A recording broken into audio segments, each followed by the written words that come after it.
नमस्कार दोस्तों, कैसे हैं आप? उम्मीद है अच्छे ही होंगे। दोस्तों, हमारी आज की वीडियो का टाइटल है अ ट्रूली ब्यूटीफुल माइंड। दोस्तों, ये स्टोरी अल्बर्ट आइंस्टाइन के जीवन के ऊपर बेस्ड है। अल्बर्ट आइंस्टाइन का नाम आज कौन नहीं जानता। विश्व के महानतम वैज्ञानिकों में उनका नाम शुमार होता है। तो आइए दोस्तों शुरू करते हैं। अल्बर्ट आइंस्टाइन का जन्म 14 मार्च 1879 को जर्मनी के उल्म नामक शहर में हुआ था। वह एक बहुत ही सामान्य से दिखने वाले बालक थे। उनकी माता तो उन्हें एक सनकी लड़का समझती थी। अल्बर्ट आइंस्टाइन ने बहुत देरी से बोलना शुरू किया और जब वे बोलते थे तो हर एक शब्द को 2 बार बोला करते थे। दूसरे बच्चे उनका मजाक उड़ाते, इसीलिए वे ज़्यादातर अकेला ही रहना पसंद करते थे। अल्बर्ट आइंस्टाइन को मैकेनिकल टॉयज़ बहुत ज़्यादा पसंद थे। इवन उन्होंने अपनी न्यू बॉर्न सिस्टर को देखकर भी बोला कि इसके पहिए कहाँ हैं। एक बार अल्बर्ट आइंस्टाइन के हेडमास्टर ने उनके फादर को बुलाया और बोला, इस चीज़ से कोई फ़र्क नहीं पड़ता कि आइंस्टाइन आगे किस चीज़ को अपना प्रोफेशन बनाएंगे, क्योंकि वो किसी भी चीज़ में सक्सेसफुल हो ही नहीं सकते। अल्बर्ट आइंस्टाइन ने 6 साल की उम्र में वायलिन बजाना सीखा, क्योंकि उनकी मदर ऐसा चाहती थी, और इस प्रैक्टिस को उन्होंने थ्रू आउट पूरी लाइफ मेंटेन करके रखा। जब अल्बर्ट आइंस्टाइन 15 मंथ्स के थे, तब उनकी फैमिली म्यूनिक में सेटल्ड हो गई और उनकी फैमिली ने उनको म्यूनिक के ही हाई स्कूल में पढ़ने के लिए भेजा। अल्बर्ट आइंस्टाइन एक ब्राइट स्टूडेंट थे। सारे सब्जेक्ट्स में वो अच्छे मार्क्स लेकर आते थे, लेकिन उन्हें स्कूल का डिसिप्लिन बिल्कुल भी पसंद नहीं था। आमतौर पे उनकी अपने टीचर्स के साथ लड़ाई झगड़े होते रहते थे। इसीलिए 15 साल की उम्र में उन्होंने हमेशा के लिए वो स्कूल छोड़ दिया। उस साल अल्बर्ट आइंस्टाइन के पेरेंट्स मिलान चले गए और उन्होंने अल्बर्ट आइंस्टाइन को रिलेटिव्स के साथ छोड़ दिया। वहाँ अल्बर्ट आइंस्टाइन ने स्विट्ज़रलैंड में रहकर अपनी आगे की पढ़ाई पूरी करी। आइंस्टाइन मैथमेटिक्स में काफ़ी प्रतिभावान थे और उन्हें फिजिक्स में भी इंटरेस्ट था। इसीलिए उन्होंने ज्यूरिक में यूनिवर्सिटी में पढ़ने का निर्णय लिया। आइंस्टाइन की एक फेलो स्टूडेंट में खास रुचि थी, जिनका नाम था मिलेवा मैरिक। वह बहुत ही इंटेलिजेंट थी। वह सर्बिया की रहने वाली थी। ज्यूरिक की यूनिवर्सिटी उस समय यूरोप की उन यूनिवर्सिटीज़ में से एक थी जहाँ पे वुमेन्स को ग्रेजुएशन की डिग्रीज मिल सकती थी। आइंस्टाइन ने उनमें अपना साथी देखा और धीरे धीरे इस जोड़े में प्यार उत्पन्न होने लगा और 1903 में अल्बर्ट आइंस्टाइन और मिलेवा मैरिक की शादी हो गई। आइंस्टाइन ने सन 1900 में 21 वर्ष की आयु में ग्रेजुएशन की डिग्री हासिल की। उस समय वह एक बेरोजगार व्यक्ति थे, लेकिन बाद में उन्हें एक सहायक शिक्षक की नौकरी मिल गई।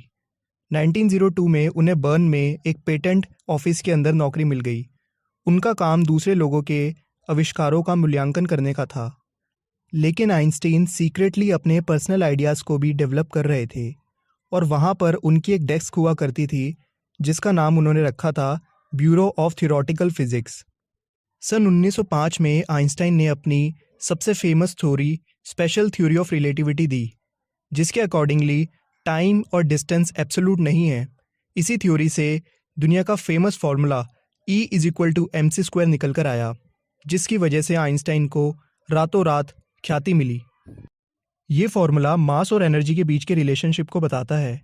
आइंस्टाइन ने अपनी रिलेटिविटी की थ्योरी को समझाने के लिए एक फ़नी एग्जाम्पल इस कंटेक्स्ट में दिया है।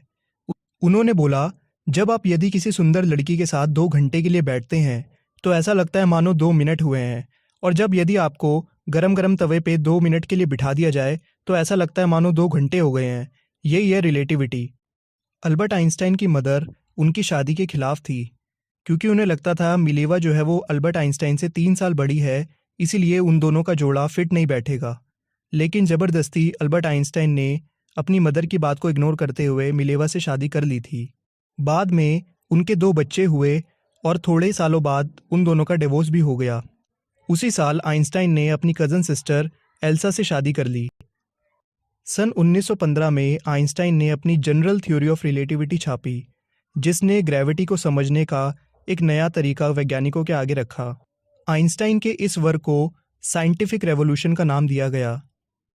अपने फिजिक्स में कंट्रीब्यूशन के लिए 1921 में आइंस्टाइन को नोबेल प्राइज़ से सम्मानित किया गया। उस टाइम पूरे वर्ल्ड में उनके पास इन्विटेशंस आने लगे और मीडिया के माध्यम से वो बहुत ज़्यादा पॉपुलर हो गए। जब 1933 में नाजीज पावर में आ गए तो अल्बर्ट आइंस्टाइन जर्मनी छोड़कर अमेरिका चले गए। 5 वर्ष बाद जब जर्मनी ने न्यूक्लियर फिजन्स की रिसर्च की तो अमेरिका के फिजिसिस्ट टेंशन में आ गए। उन्हें डर था कि नाज़ी एटम बॉम्ब बनाएंगे और इसका प्रयोग करेंगे। आइंस्टाइन ने अमेरिकी राष्ट्रपति फ्रैंकलिन डी रूजवेल्ट को 2 अगस्त 1939 को एक पत्र लिखा। इसमें उन्होंने चेतावनी दी, इस प्रकार का एक अकेला बम सारे भाग को नष्ट कर सकता है। इसका परिणाम भी मिला। अमेरिकियों ने चुपचाप एक एटम बम बना लिया। उन्होंने इसे अगस्त 1945 में हिरोशिमा और नागासाकी पर गिरा दिया। अल्बर्ट आइंस्टाइन युद्ध की तबाही से बहुत अधिक विचलित हो उठे। इस बार उन्होंने यूनाइटेड नेशंस को एक बहुत लंबा लेटर लिखा जिसमें उन्होंने एक वर्ल्ड गवर्नमेंट बनाने का प्रस्ताव रखा। लेकिन इस लेटर का कोई प्रभाव नहीं हुआ। अगले दशक में अल्बर्ट आइंस्टाइन राजनीति में आ गए। वह अस्त्र शस्त्र के एकत्रीकरण को समाप्त करना चाहते थे। उन्होंने शांति और डेमोक्रेसी के लिए काम किया।